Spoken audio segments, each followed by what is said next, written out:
Hi everyone, this is Ligita. So welcome back to the new video. Basically, in this video, we are trying to add little animation effects to the already built apps.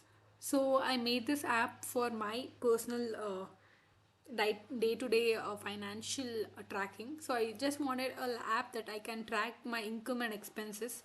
I usually spend little amount on food and on travel, etc., etc. I just want to keep on track, so I just made this app. So how it works is, when I click on this uh, icon plus icon, where I can add an amount how much I wanted, like say 50 on, and I can add a note like if I'm spending money on the auto specific like Uber, or I'm traveling to specific places on something, I can add. Or instead of that, I can also uh, just add a categories. So I can just shift the tab between income and expenses. Since it's an expense, I can just tell it's an expense, and if I hit on the continue button, it will automatically add it to my expense, and it will be updated here in the expense button, total expense. So I'm just iterating it through. It's not a final one. I'm just trying my best to go through all the design things, making sure everything is proper. And main thing is it is helping me. So today I thought of pausing here for a second and give a little UI corrections to it. So first I thought I'll let me add a little animation to it, which brightens the whole UI and makes a better UI experience. So the one thing that I wanted to make better is I just wanted to add little animation, because there's no such apps without an animation. Because right now there's a lot of progress in the app development that animation has become the most common thing. So I thought a little animation would be make this a little good. So let's start with that. So right now, if you see, if I click on this plus icon, which is like just navigating the screens, you could see the pages are right now just navigating. It's like stacking up on each other, that's all. But there's not like I can't see any smooth movement from one screen to another. So that's where I thought, okay, let me implement a little animation when I click on this button, the screen movement of that. So when I'm thinking of the animation, I got a package from the Flutter, that is an animation. So this is the mentioned package that I mentioned earlier. This package, I thought it has few things that I really appreciate. I can just implement without me using animation control and all. I don't want to explicitly customize the animation. I can just use whatever available. So if you could see, few of them are good.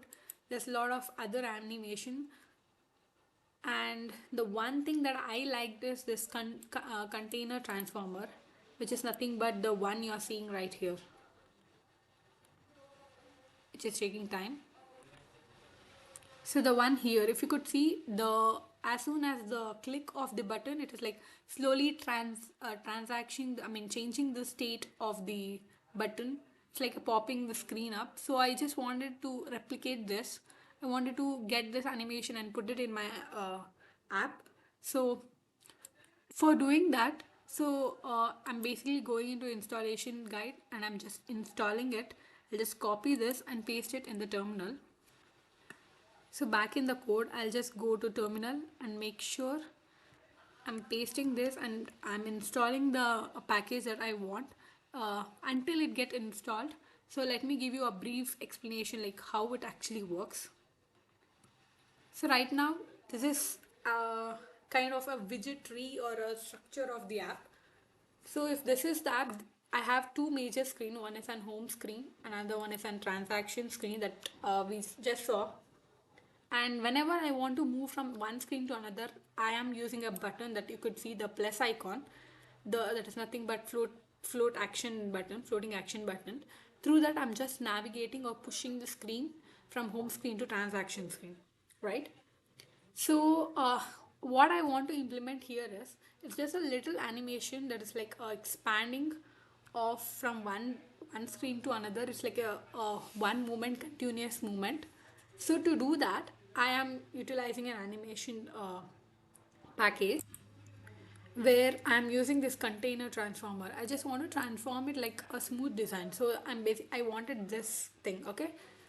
So I just have to use a container one, and there's few more other animation it has been providing. So let's see how to get started with this. So what I need right now is, as I told, the package animation where I wanted this transform container, which will provide a object called as a open container. So basically, using this, I'm going to wrap my old fab, like my old button, in the container, which is like a mediator between these two screens. So right now, my button, it's handling two things. One is it is giving an UI, and also it is handling the navigation between a home screen and a transaction screen, right? So what I want is I want this open container to take control of this, and open container will, and this open container is from the package of animation. So I think this is clear. So what it will does is it's take a control of the navigation. It says don't worry about the navigation. So I'll handle it, and this button is just for UI. So it does nothing. It doesn't navigate for now. It doesn't navigate. When once we started coding, it will be super clear. So this container will take control of the navigation between two screens with a smooth animation effects. Clear? So this open container basically it takes two things. So as I told, open container it basically owns animation navigation. Okay, it takes fully control over that. Okay, and it has a two important things. One is a closed state and another one is an open state. If you could observe in the screen, let me go back to the app. So we are in the app. So there's a two screen. There's an home screen and the other one is an transaction screen. So in the both screen, if you see where you want to do an animation from, when we click on this button, we want to change this state to this screen, right? So how this is work is, we have two state. One is an open state, another one is a closed state. If you could see, the button is acting like a closed state, which is like a hidden closed state. When I click on this, there's an open state. So when it comes to animation, you have to think that as an continuous instead of thinking it as two screens. So think it as like a continuous motion instead of two separate screens. So when I click on this button, it's like a continuity of getting into another screens. Okay, this is what the open container will give. So without getting late, or let's start it quickly. So inside the lib, there's a screens that I've kept a separate folder for it. So here in the home screen, I'll just close everything. Okay, it is an home screen where inside the state, it's a stateful widget. Inside this, we have a written statement where it takes a scaffold, which is nothing but a full screen, and before the body, there's something called as floating action button. So this floating action button is always taking an customized widget. If I click on this customized widget, it is nothing but a button, which you are seeing here. The button, it's a floating action button. It has elevation 0, background color as a black, and when I click on tab, which is taking an property from the home screen, which is this, I mean open add transaction, it's nothing but open add transaction is doing what? It is basically pushing it to the transaction screen. I hope this is clear. So what is the first thing or a first task we have to do? We have to wrap and second most thing, after making sure that you have installed the required Flutter package from the animation, make sure you have imported that here in the main screen, and you have to remember it always starts from the where the animation starts. So you always wrap the whole thing, the whole container or animation at the beginning. So our beginning state is this float action button. So what we'll do, we'll just enclose the whole thing which is widget. That is a widget, nothing but an open container. This is a widget which has been been given from this animation one. Okay, inside this open widget, as I told, there's a two things. One is a closed builder and second one is an open builder, which is nothing but a state. Okay, there's nothing called as a child. There's only two things. One is a closed builder and second one is an open builder. So right now, if you could see the button which is in a closed state. So this close builder will take a function. It takes a callback function. So basically it will return a floating action button. But inside this, as I told, callback function, it takes a two properties. One is where it is referring to. We want a current context which is like in a widget tree where it wants to rebuild. Okay, and the second one is which as its property called, as I told, the whole navigation and the animation will be handled by the closed container, I mean open container only, right? So how can it able to how can it able to operate means it has a few built-in function within them called as closed container and open container. So what this does is, as I if it is an animation, then just imagine if you could open the screen from one screen to another. If you could navigate it with the same animation, when you come back or reverse it back, it have to come back in the same way, right? So when I click on this action button, if it animates through the next screen, and I close this button also, I want to navigate or animate in the same way. So that's why there's a closed container. This closed container is like animation forward. You're just moving the forward. Okay, you're saying the moment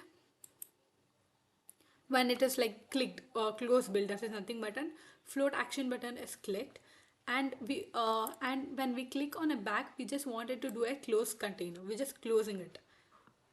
And the second thing we wanted is one more thing, that is nothing but a open builder. So in the open builder, what we want is the final destination one.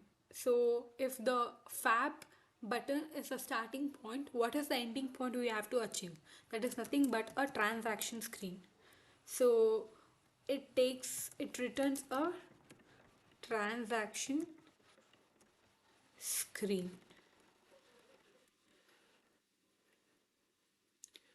Okay, here.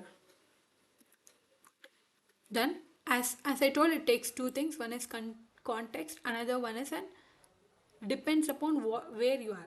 So since it's a starting point, I mean the button is a starting point. As it's a river, you'll take a closed container, and in the open builder, it is like a next. I mean the final screen. We want that to be an open container. Clear?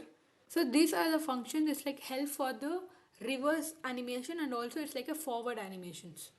Clear? And the second thing, if you could see here, this little error it's showing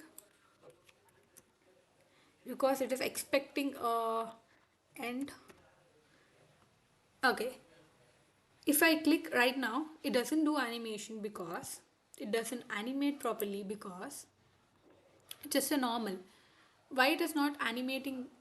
As I told, this open container, it takes a control over the navigation and also the animation, right?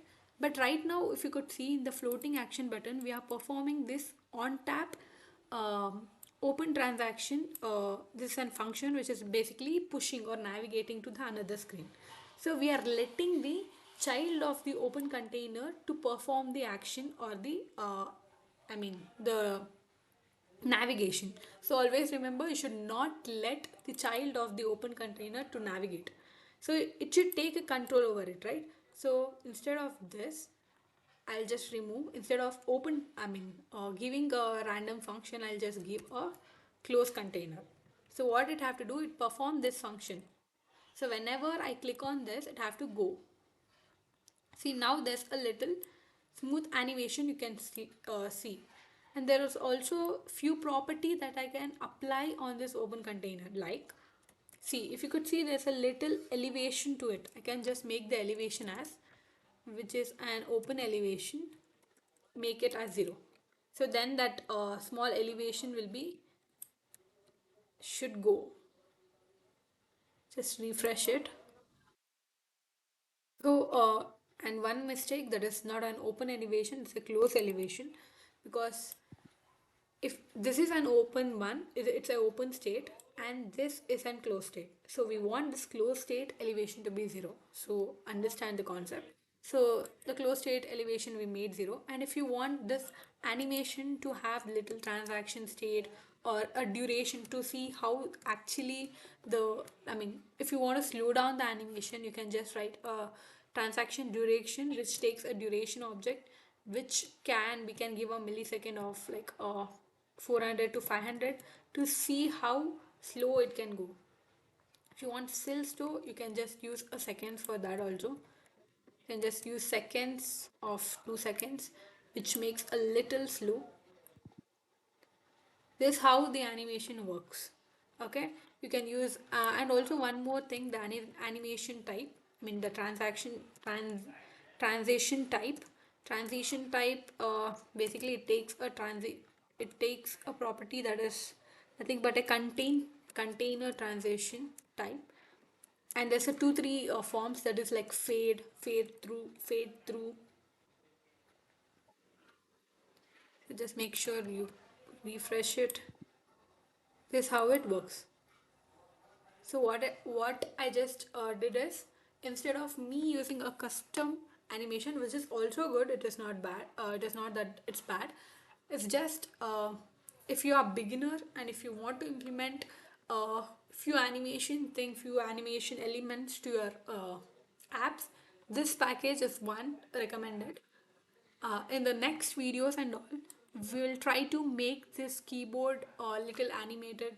Whenever I click on a amount button, I just want that keyboard to rise up. So these are the small animation that I could implement on this app. So as for this video, this is the animation that I have implemented. I hope this is useful to you people.